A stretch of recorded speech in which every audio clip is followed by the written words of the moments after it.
ձեռքով կարող ենք մեր թոշակը բարձրացնել, բայց նման լծակ չունենք, ինչ նկատի ունի Արսեն Թովմասյան, այն 2-3 հազար դրամը կամ լավ մինչև 5,000 դրամը, որ պետությունը հետ վճարի տրամաբանությամբ վերադարձում է, թե այլ մեխանիզմ նկատի ունի։ Ես ամբիոնից ազգային ժողովի շատ ուղիղ բացատրել եմ, թե ինչ նկատի ունեմ։ Մենք հիմա ունենք գործող համակարգ հետ վճարի բոլոր կենսաթոշակներից եւ նպաստներից, որը սահմանափակված է 12%-ով, բայց ոչ ավել, քան 6000 դրամը,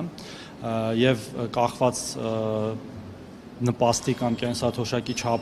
չափից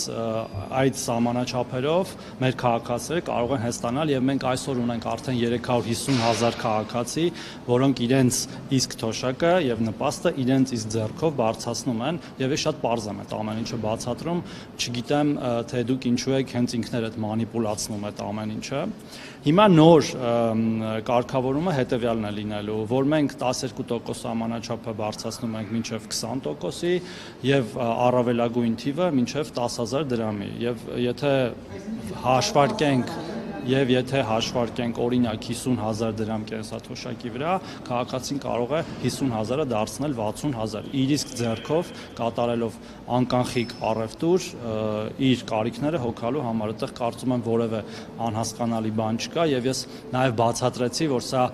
շատ կարեւոր գործիք է նաեւ պետության այլ քաղաքականությունները առաջ տանելու համար, սֆերային տնտեսության դեմ պայքարի, երբ որ մենք անդադար խոսում ենք, որ կանխիկ առևտրի ժամանակ հաճախ չեն տպվում ՀԴՄ կտրոններ, որոնք որ նաև գեներացնում են հարկեր, որից էլ որ նաև վճարվում են կենսաթոշակները։ Եվ հետևաբար որոշումը շատ պարզ է,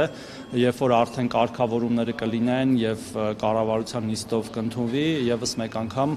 վերջնական դրա մասին կասենք, բայց քաղաքական որոշումը ընդունված է։ Պարոն Փաշյան, բայց այս դեպքում է Չլսեցի։ Հունվարի 1-ից արդեն գործելու է։ Ես